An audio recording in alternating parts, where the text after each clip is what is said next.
you got your wife on the phone to talk to your mistress to convince her that you weren't married. Right. Because, the friend that they had mutually, I believe she contacted her through messaging and said, yeah, we're not married, or I don't remember exact words, but yes, I convinced Opal to contact her to, again, that it was part of the undercover thing. I needed her information, and Opal believed me and contacted her. And Opal said what? She told her that we were not married anymore. Okay, so when you get called out over a social media picture, and you didn't know she was going to post that?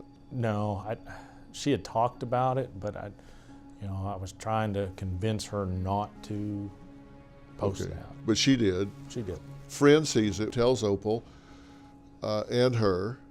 So she's questioning it. Did Opal question it? Did she say, a friend called me and said they saw a picture of you with some woman? Yes, sir. She asked you about it? Yes, sir. And is that when you said, oh, well, actually, that's right, and I need you to call that woman?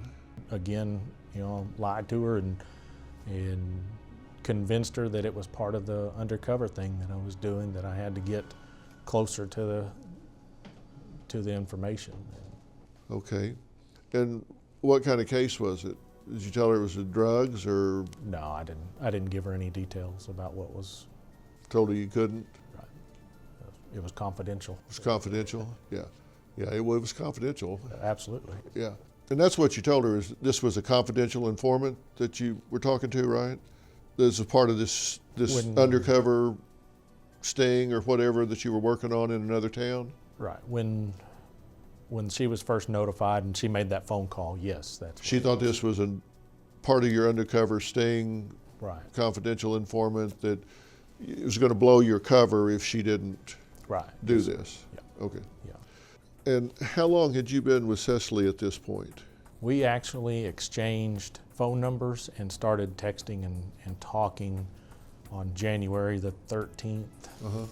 And I want to say that was January 19th or 20th, so approximately a week. You also gave Cecily some fake proof of an annulment. Why'd you do that if it had been cleared up by Opal? Yeah, and that's part of a criminal investigation that's ongoing right now, so I can't talk about that right now. And is that the only piece of paper? Again, I can't really comment on it, but there was never any exchange of any papers. Okay. You didn't hand her that paper? No. Okay. Is that the only piece of paper in question?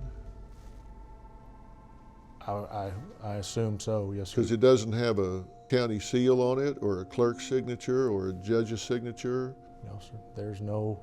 Or anything official about it? No, just looking at that, there's nothing. Eighth grader could print that off and write it out. There's nothing official about that document. Not a thing. You and Opal don't have kids together. No, sir. Why go through all of that instead of just say, look, this isn't working. You're not happy, I'm not happy. Let's shut this down. This has got to just wear you out. Why go through all this trouble? Why not just get a divorce?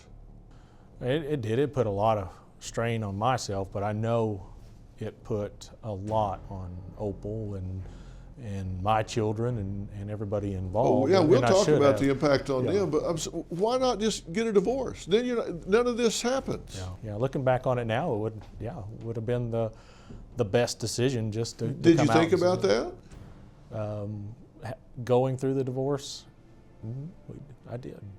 I guess I wanted to get out there first and see, again, if there was any potential.